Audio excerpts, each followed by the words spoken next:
And welcome to another edition of Gridiron Nation on TSN, joined as always by Gord Randall, sitting in his Surrey studios. Gord, thank the football gods for Rutgers and Akeem Messidor, because this was the quietest week I can remember for Canadians in NCAA football. Yeah, it feels like we're having to scrape a little bit for more stories to talk about. Is it just particularly the statistical stuff has just not really jumped off the page. And you can talk about some good offensive line play in a few places. You can talk about guys that are playing well, but just not necessarily piling up the counting stats at this point in time. And of course, that conversation also leads you to talking about the quarterback situation, and that, we've been spoiled. I was talking to a friend a few days ago, and I mentioned that, the first year that we started kind of pivoting towards covering our Canadian guys down south, also happened to be Nathan Rourke's first year starting as quarterback at Ohio. So the entire time that we've had this focus on the show, we've been covering O'Rourke. Well, unfortunately, we're fresh out of those. And so we're struggling for guys behind center to talk about. And we had, Christian Veilleux, who we thought might be a factor, and unfortunately it appears that he's lost his job at this point in time. And then we have some young guys in the pipe, but it's just not coming through right now. And so we've got a couple guys, as you noted, leading the pack, but we're looking to spread our net, and we're just waiting for those names to pop up so we can talk about them a little bit more. We placed a very heavy emphasis on defense last week, but let's take a look at the offensive players. Running back Antoine Raymond looks like he's the best of the bunch here. You got a group of receivers like Nick Senecal, Nolan All, Malik Miga, who are not yet contributing like they have in past years, but I've got to think it's only a matter of time for these guys. Yeah, I mean, I think Senecal looks like he's dealing with a bit of a minor injury right now. He'd been quiet through the first two games. His quarterback has also been dealing with an injury as well. So I'm willing to maybe write that off a little bit in hopes that it picks up as the season progresses. Mega has always kind of profiled more as a deep threat type of guy, a guy that's going to pop up and catch a 60-yard touchdown every now and then, but not necessarily a high volume guy. But the guy I'm really keeping an eye on here that I am fairly confident should increase the output as the season goes on is Nolan Alm. Alm, coming back from a season last year, he actually was granted an extra year of eligibility because he was struggling through a high ankle sprain for most of last year. And it feels like he's still getting back into game shape. Before he got hurt, he was kind of the running mate of Efton Chisholm III, who's now at the New England Patriots in the NFL. And they were the two big dogs in that passing attack. And that hasn't, no one's skill set hasn't really changed, even though Chisholm is now gone. So that logic would dictate to me that he should be a focal point of this passing attack as he continues to get up to game speed. And for Eastern, they kind of need him to be a weapon. They've, for what was once an FCS powerhouse, they've kind of fallen on hard times in recent years and not been up to their previous standards. They would love for Nolan to be able to take the next step and be a central part of that passing attack again moving forward. So he's a name I'm expecting bigger things from in the near future here. There are some tight ends out there that could be really big when it comes to numbers, including someone that is the top-rated tight end in the SEC. That's right. The well-traveled Rohan Jones has landed at Arkansas this year, and he is starting to make an impact. And as we know with tight ends, their impact, it's one of those positions where their impact is only sometimes seen on the score sheet.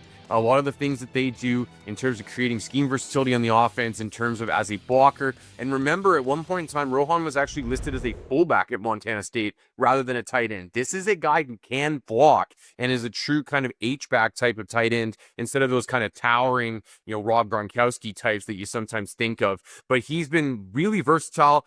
And an Arkansas team that looks like they might be ready to take a next step here. Their quarterback Taylon Green has had a phenomenal start to the season. They beat Ole Miss they kept it tight against Ole Miss this past weekend. And so they look like they might be right in the thick of things in the SEC West. That's a team that will definitely want to follow moving forward. And then the other guy who's kind of at the other end of his career is Ryder Cush, who as a freshman is already starting and playing significant snaps and catching balls at Temple. Out of Delta BC by way of the Hun School in New Jersey. Really impressive stuff for him to step in at a very physically demanding position. He's about 6'5", 235 and contribute right away. So a couple of tight ends are making things interesting for us for sure. Gord, who's your NCAA Canadian of the Week? It's got to be Raymond's. 2 more touchdowns this week. He's found pay dirt 5 times in the first 3 games for Rutgers. We thought that this backfield was going to be a bit of an even split between him and CJ Campbell, a pretty prominent transfer. And instead, Raymond's taken the job and run with it. And given the way he finished last season, too, he is really trending in the right direction, and a guy that I'm very excited about continuing to watch moving forward, especially as Rutgers also looks like they're going to be pretty good again this year and right in the thick of things in the Big Ten. They've got a real good test this weekend as they host Iowa to start Big Ten play, and I'll be keeping a close eye on that one Friday evening. Gord, thanks very much for this. Stick around. We're going to have some U Sports discussion coming up next. This portion of Gridiron Nation is brought to you by Crown Produce. Keep it fresh, Canada. Week 3 of the CFC 50, the top high school programs in Canada. Here are your top 10. For a third consecutive week out of Edmonton, Alberta, it's Harry Ainley in with a 4-0 record. And sneaking into that last spot from Mike Hogan's hometown of Kingston, Ontario, it's Frontenac in that last notch. Hey, if you want more information on high school football and the latest in recruiting, go over to CanadaFootballChat.com. Welcome back to the nation, everyone, here on Football Island. Nothing against the rest of the nation, but early in this season, it would appear, at least through my eyes, that Montreal and Laval are the 2 top teams in Canada. Without interconference play, Gord, we simply don't know because they'll never meet in the Vanier Cup. We're robbed of seeing them play outside of their conference this year. Just how good are these 2 teams? I mean, I think they're very good. That's the perpetual answer to that question, right? Like, you're not exactly going out on much of a limb saying that. Though I would note, like, the big 3 conferences, we already, I think, have a fairly clear top 2 emerging in all 3 of them. And I know Saskatchewan kind of tripped over its own feet this past weekend, but I think it's the 2 Saskatchewan teams in the Canada West. I think it's Western and Laurier again in the OUA. And then, of course, these 2. And this game, and we talked about it a little bit last week, I mentioned in that segment that these 2 typically split the home and home. That's kind of you just hold serve. And so mission accomplished for the Carabin. But the circumstances were kind of interesting here because Laval got the BC Lions going to Winnipeg treatment in that they were coming off of 4 days of rest against a Montreal team coming off of a bye. And so it wasn't exactly a level playing field set up for the Rouge et Or here. And credit to Glenn Constantine and his players as they all said all the right things after this game. But it wasn't necessarily equitable. And ultimately, Laval had a series of key mistakes that kind of made the difference in this game. A pick 6, for example, settling for too many field goals. Meanwhile, Montreal on the other side did not turn the ball over. So those types of things are going to make the difference in the margins when these teams are as good as they are. And so I'm really looking forward to the rematch in Quebec City in a few weeks' time, where we'll see if Montreal can keep that momentum going and break the trend, or if Laval can do their own hold of serve at home. One of the things that we'll be able to see through the year, though, is Desjardins versus Gonzalez. Tell us about those 2 quarterbacks with red and blue. Yeah, and I think they're the embodiments of a bit of a metamorphosis in this rivalry over the last few years, which is that, like, this past weekend was a 38-28 scoreline. Like, we're starting to see, we're not seeing those rock fights that you love to dunk on for years upon years in this program, where the first to 15 points wins the game. Things have changed a little bit. Now, when it comes down to it, and there's maybe some snow in the air and stuff like that, does that dynamic change a little bit? Well, it's yet to be seen. But the key personalities headlining these things are all of a sudden the 2 quarterbacks. And it's Arnaud Desjardins on the Laval side with, by the way, Olivier Cool, who for my money is the best receiver in the country. And then Pepe Gonzalez, the emerging talent on the other sides. We're a couple years removed from Jonathan Senecal now, and Pepe seems to be the next one in this line, the Mexican-born second-year pivot for them. So it looks like this is the new norm for this rivalry, and as a guy that's a bit of an offensively biased guy, I couldn't be happier with those developments. Yeah, by the way, congrats going out to Stan Pierre, the head coach of Manitoba, with his first win as the head coach of the Bisons. They knocked off Saskatchewan by a point. Huskies now will face undefeated Regina. Both teams loaded with veteran talent. You know, Gord, the Battle of the Wheat Belt, I've been to a few of these things. It always cuts a little deeper between those 2 towns in that province. And I always pick up there's this air of superiority from the University of Saskatchewan towards the Rams operation. They look down their noses at them. But this year, Frank McChrystal's going into the Canadian Football Hall of Fame. Regina's hosting the Vanier Cup. Maybe this is the year where we can put all of that air of superiority nonsense to rest.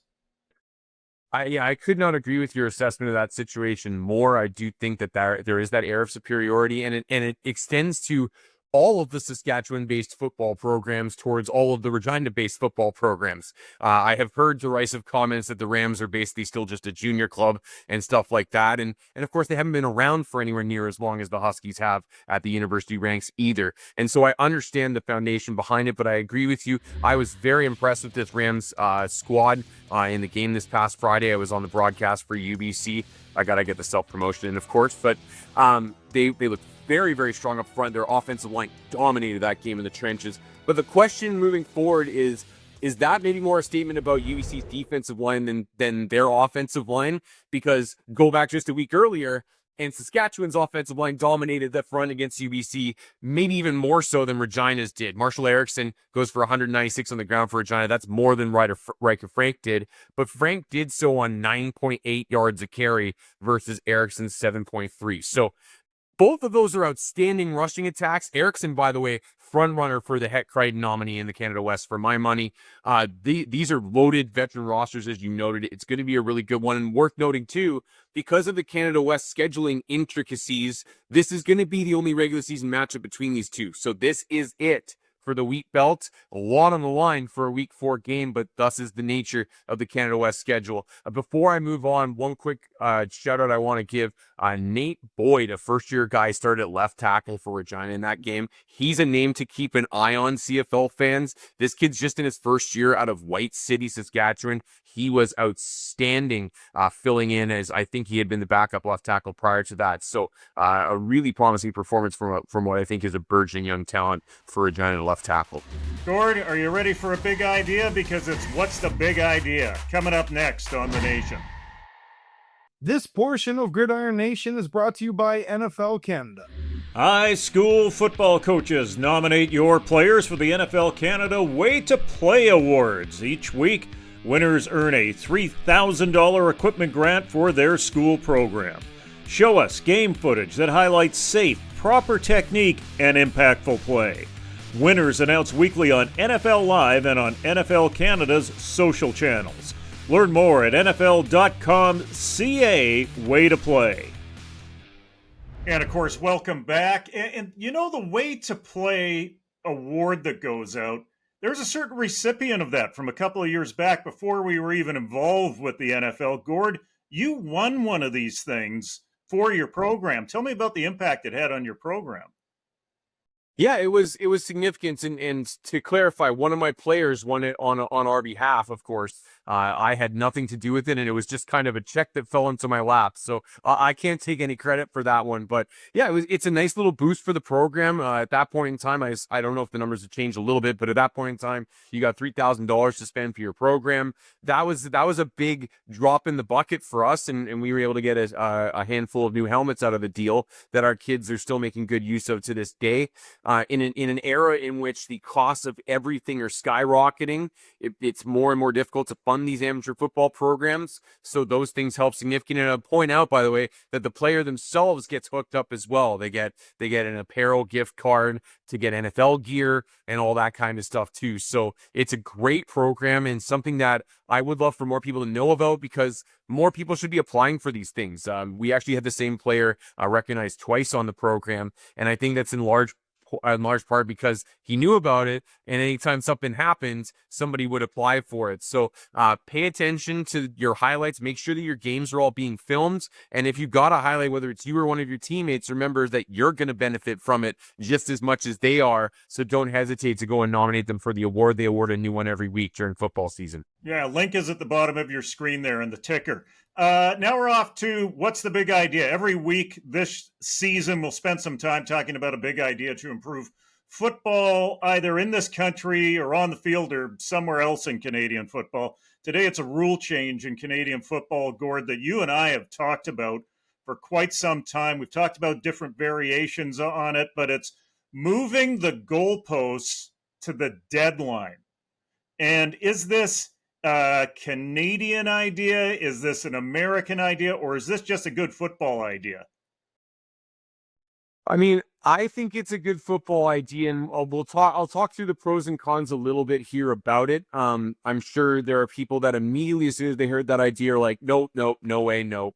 One of the things that you lose from it, which I think is worth mentioning, is that you lose more of the opportunities for missed field goal returns, right? Like 80-90% of those opportunities you lose. Now, I would suggest that the vast majority of field goal returns right now are the guy just trying to get it out to the 1 yard line so they don't give up the point. But nonetheless, the reason for the thinking here is I don't like kicking as much as I like offensive versus defensive football. And I think that there are, particularly at the CFL level, I'm seeing too many games that are coming down to kick fest. And what I also think it does is it influences coaches' decision-making on third down in particular. I think one of the things that would be a big seed change for the Canadian game right now is to, without changing it to 4-down football, which I am not advocating for, to be fair, to be clear, is kind of carving out another half down by making it more conducive to going for it on third down. So I'm seeing far too much conservative decision making, and I understand where it's coming from, right? Like, yeah, at the CFL level in particular, if you go for it and fail on your own 40-yard line, you feel like you've already handed the other team points. And so your range of the middle of the field where coaches are comfortable going for it most of the time is very small. You move the uprights back that extra 20 yards, well, you go for it on your own 40 at 3rd and 2, probably all of the time, because you still are another 20 yards out of field goal range for most teams. So that's the main piece of thinking behind this, is how do I encourage more aggressively coached football games that allow us more opportunities for excitement in the more traditional sense in a football game? Because let's face it, I think that the reputation of the CFL being a super exciting special teams return league is more of a historical reputation than a contemporary one. I think when you watch the CFL over the last few years, you're not seeing a ton of big-time returns, especially out of the end zone. And so I think that this is a way to carve some more excitement out of the game without fundamentally changing some of the great things that makes it Canadian. I'd love to see the gambles in the decision zone from the 30 to the 55-yard line. I'd actually like to see that as an ongoing stat. We got about 30 seconds for your pick of the week in your NCAA game. Sure. So I've got in the NCAA, I've got Michigan State playing USC. A lot of interesting matchups in the Big Ten for Michigan State. We've got 2 Canadian defensive backs there. Malcolm Bell is the one that has been the more prominent of the two. And Michigan State looks like they're maybe a program on the rise back to respectability. Aiden Childs has been excellent through the first 3 weeks, but the question is, who have they beat? It hasn't been a very strong schedule so far. They travel all the way across the country to Los Angeles to play USC in a game that kicks off at, I think, 10 p.m. Eastern time. So it's not going to be an easy challenge for the Spartans as they look to make a statement that they're for real. Coming up, we say goodbye to a friend of Canadian football. This portion of Gridiron Nation is brought to you by Crown Produce. Keep it fresh, Canada. Welcome back, everyone. The Canadian football community lost a special individual this past week with the passing of Hamilton Ticats general manager Ted Goveia at the age of 55. He was more than just a general manager to the Ticats. He was someone who was interwoven into the fabric of Canadian football, participating as a coach or a manager, or even a board member at the CJFL, U Sports levels, and even on the board of Football Canada. He was a friend to many. He was a very good friend to me and my family. He'll be dearly missed. As we were looking for the right words to tell his story, we stumbled upon a video that the Hamilton Tiger Cats produced the day that Ted was announced as the general manager. If you don't know who he is, now's your chance to get to know him as we say goodbye. Ted Goveia, I'm the new general manager for the Cats. What I do is I acquire talent, I build teams, and build synergy. I grew up here. I saved my paper route, wanting to go buy tickets and sit in the stands.